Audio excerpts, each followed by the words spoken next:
अस्सलामुअलैकुम रहमतुल्लाहि वबरकातुहू। रूहानी सफ़र में आप सबका खैर मकदम है। आइए शुरुआत करते हैं आज एपिसोड 5 का। आज के एपिसोड में हम जानेंगे एक ऐसे शेख के बारे में जो इस दुनिया से अपने आप को छुपा कर रखे।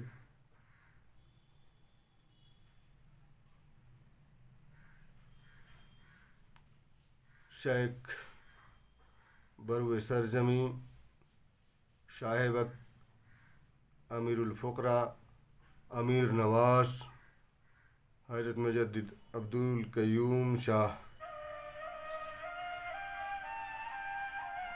आलिया नक्शबंदी मुजद्ददी रहमतुल्लाह अलैह, आपके वालिद मोहतरम मोहम्मद उस्मान और आपके दादा वालिद पाँचों मियाँ।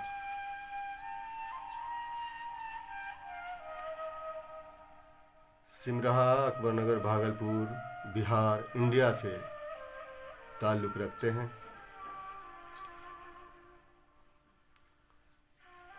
आपके वालिद मोहतरम रेलवे के जहाज़ में नौकरी क्या करते थे और मोहल्ले में एक छोटी सी दुकान हुआ करती थी आपकी किराने की,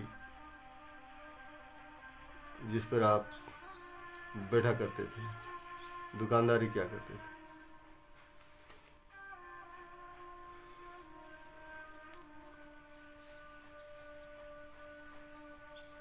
आप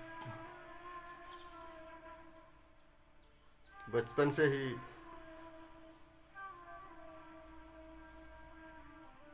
तरीक़त के बारे में जानना चाहते थे।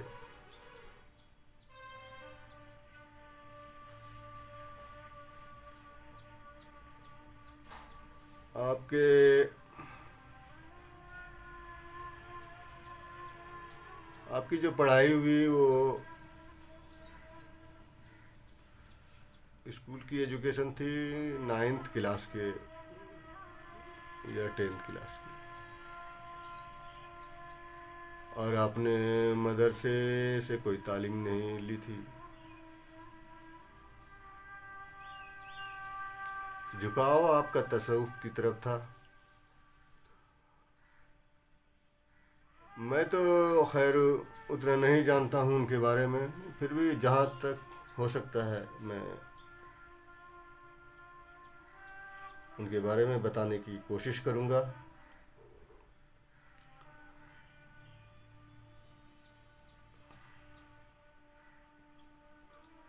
आपका रूहानी सफ़र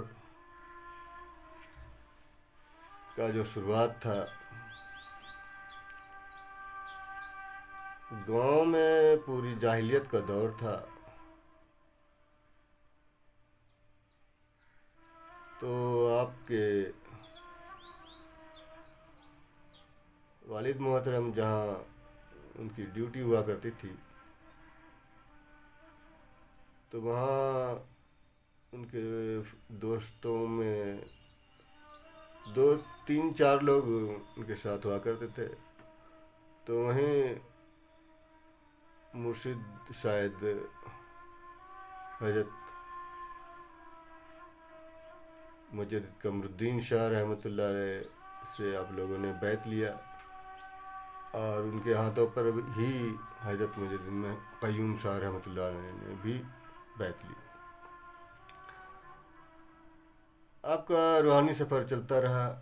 धीरे धीरे आपकी दुकान जो किराने की दुकान थी वो उस पर आपका ध्यान कम होता गया।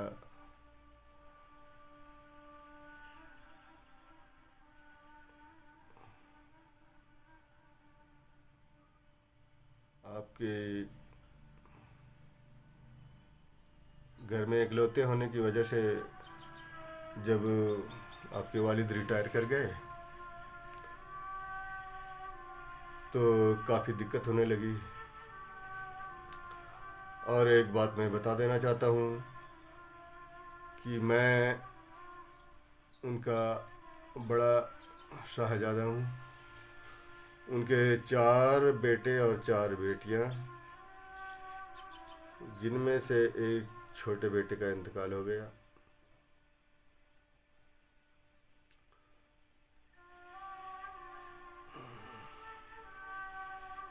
बहुत गुर्बत भरी ज़िंदगी, गरीबी हम लोगों ने देखी।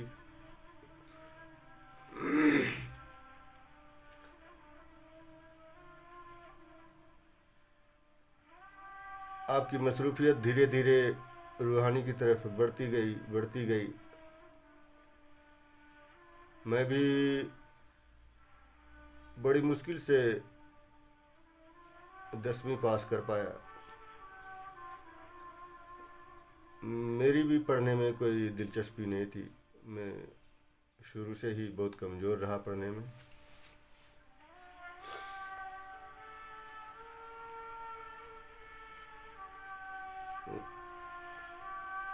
मेरे भाइयों में से एक टीचर हैं और एक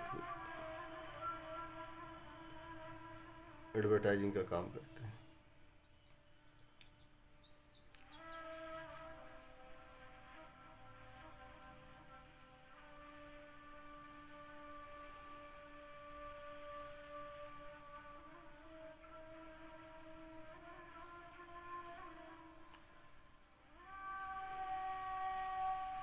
आपके पीर मुर्शिद हज़रत मुजद्दिद कमरुद्दीन शाह रहमतुल्लाह अलैह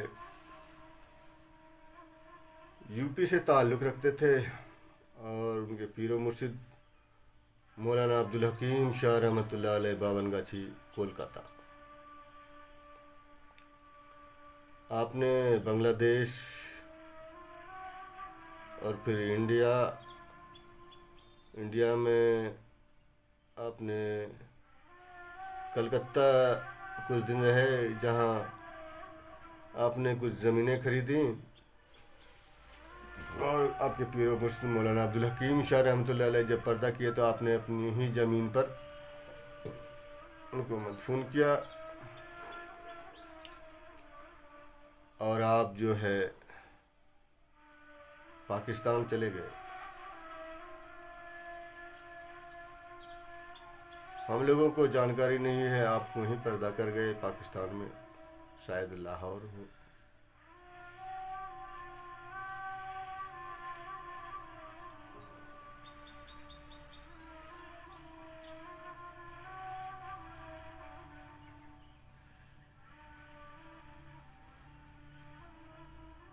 हज़रत मुजद्दिद अब्दुल कय्यूम शाह रहमतुल्लाह अलैह जो बिल्कुल अपने आप को अलग कर लिया दुनिया से, तो मैं थोड़ा सहारा बना। मैं साइन बोर्ड पेंटिंग का काम भागलपुर में करता था, और थोड़ा बहुत गुजारा होता था, खर्च चलता था।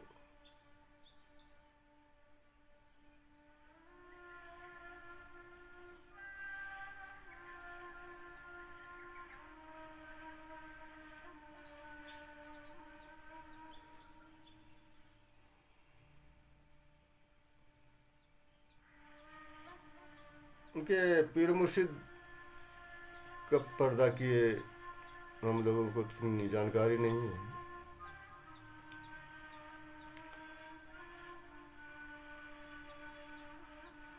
मैं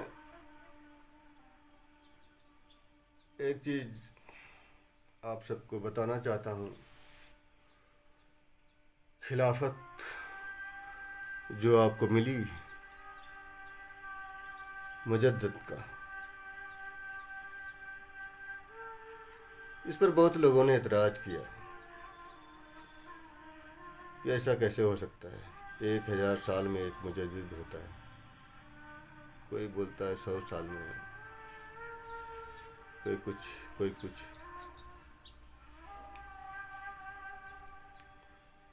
उनके मुरीद हज़रत मुजद्दिद महमूद शाह रहमतुल्लाह अलैह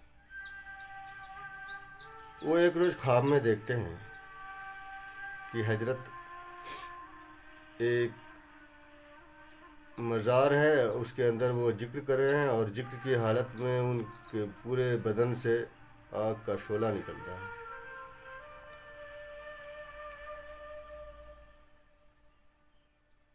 तो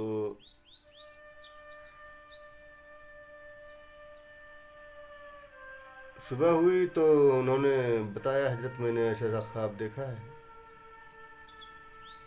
वो एक मज़ार है, वहाँ आप जिक्र कर रहे हैं और आपके बदन से जो है शोला निकल रहा है। आप वो लोकेशन समझ में आया। हजरत मौलाना अब्दुल हकीम साहब की बारगाह थी वो। आप शायद रात में ही कलकत्ता के लिए रवाना हो गए और अपने जिक्र असगार में लग गए। साथ में उनके एक मुरीद भी थे।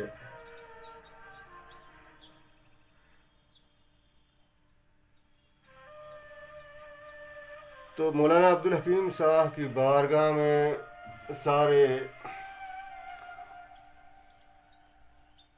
बड़े जो उनके बारे में बताया जाता है, हजरत मुजद्दिद अल्फशानी रहमतुल्लाह अलैह खुद तशरीफ़ लाए और उन्होंने अपने हाथों से हजरत मुजद्दिद अब्दुल क़य्यूम शाह रहमतुल्लाह अलैह को खिलाफत अदा की।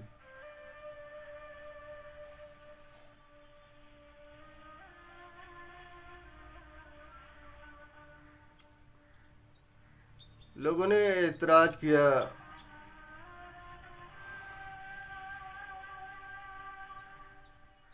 जैसा कि आप पहले सुने हैं कि 1000 साल में एक मुजद्दिद होता है। एतराज़ पर उन्होंने जवाब दिया कि जिस तरह आप सल्लल्लाहु अलैहि वसल्लम मेराज से गए और मेराज से वापस आ गए,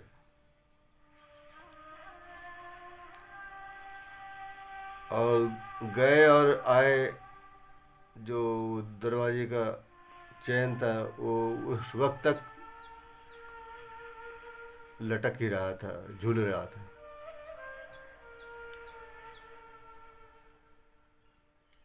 जिस तरह मेराज का वाक़या सुन के बहुत असहाब जो है ईमान से फिर गए कि नहीं, ऐसा नहीं हो सकता। इस तरह इनके मुर्शिद, इसके मानने वा इनके जो मुर्शिद नहीं, इनके जो मुरीद में से थे कुछ लोग अलग हो गए, इनकार कर दिया, अलग नहीं हुए, इनकार कर दिया इस बात को लेकर।